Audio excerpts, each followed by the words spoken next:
Welcome to the video, guys. As you all know, the Parler app is growing in popularity, going from 1 million users to 1.5 million in just 1 week. Now, a fair old chunk of these users are from the UK, like myself, a Card Daily, and a variety of other people, including, of course, Katie Hopkins, which started the British exodus onto Parler. I was already on there personally, as you can see on the screen. I joined on May 29th. Well, as I've said, there has been a variety of big names that have joined this platform, including Conservative MPs and celebrities. There has also been a former American wrestler called Kane who has asked his fans to join him on the new Parler social media platform, as you can see from this article by Wrestling Inc. But of course, that's not controversial over here. What really matters is the people who have joined from the UK, because it has got the Times up in arms with the usual nonsense coming out from these dirty smear merchants. As I said, the Sunday Times is reporting on it. Katie Hopkins and Lawrence Fox flee to Twitter's Anything Goes rival. A platform with an anti-censorship stance is attracting social media outcasts and right-wingers, says Catherine Foster.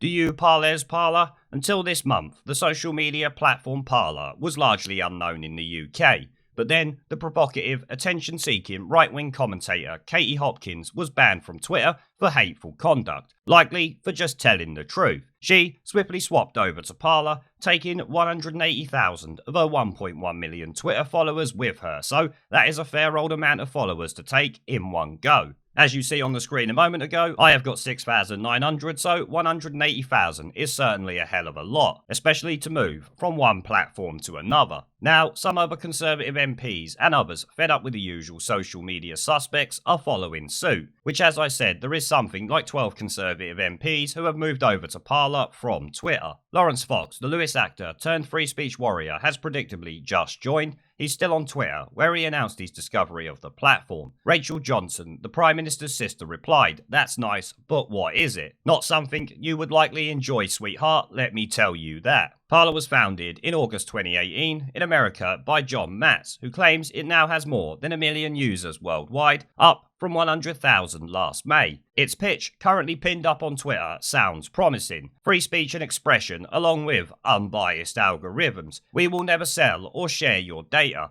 We are a community of real people with a real message. The website forward claims it is riddled with all the usual buzzwords these shitweasels like to use. Though, to be honest, I'm yet to see any myself, but we know their definition of what these things are varies greatly and does not require any evidence or indeed to be the actual truth. It can, as you know, be the truth. Based in Nevada, Matz, who graduated from Denver University with a degree in computing just 6 years ago, says he wants the platform to be non-partisan. It's not turned out that way, with voices from the left and centre largely absent. Yes, because they haven't bothered coming over to the platform, likely because they're scared their feelings will be hurt and Twitter won't be there to censor people they don't like. Oh, I was wrong, it's 13 MPs, not 12. 13 MPs are said to have joined, including the Brexiteer Steve Baker. The young right-wing personality Emily Houghton is inviting her Twitter followers to join, but had bemoaned the lack of diverse voices on Parler. Well, if they don't join, there ain't much anyone can do about that, is there?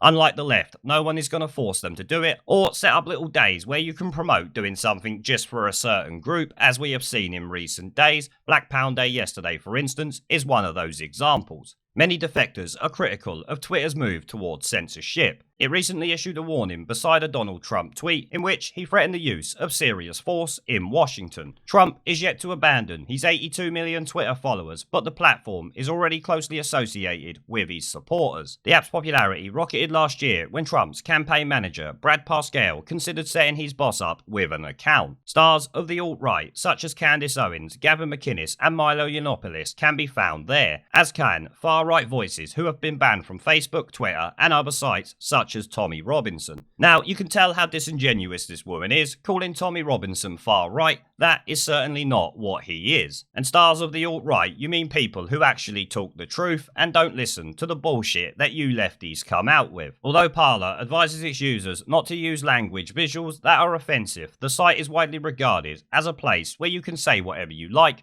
without consequence. No, that is obviously not true. They just don't censor nonsense like Twitter do. Because as we know, pointing out biological fact or the reality of life is offensive to people on Twitter and can well get you banned. I mean, let's be honest, you really don't have to do much on Twitter to get a ban on there, and it could well be permanent. The perpetually outraged are always there, waiting to scream from the rooftops, and Twitter will always cave, much like many of these platforms and indeed companies in this day and age. Whether you view Parler as a safe space for free speech or a cesspit of far-right poison is likely to come down to where you sit on the left, right and culture wars continuum. Some may see it as both, but those looking for a full range of viewpoints may decide to look elsewhere. You mean those who are looking for viewpoints that suit their narrative will stay on Twitter because they're scared of the actual truth. This Catherine Foster woman's article is a complete load of shit. She's got no evidence for any of the claims she's making. She is just against Parler because it won't censor people she does not like, such as the names you see here. In this woman's eyes and most of the media and left-wing losers, if you have been banned from Twitter, that is it. You don't deserve to have a public platform anywhere. And as we all know, the censorship from places like Twitter will only continue as the years go on. It may not even take years. You may start seeing it in the next couple of months.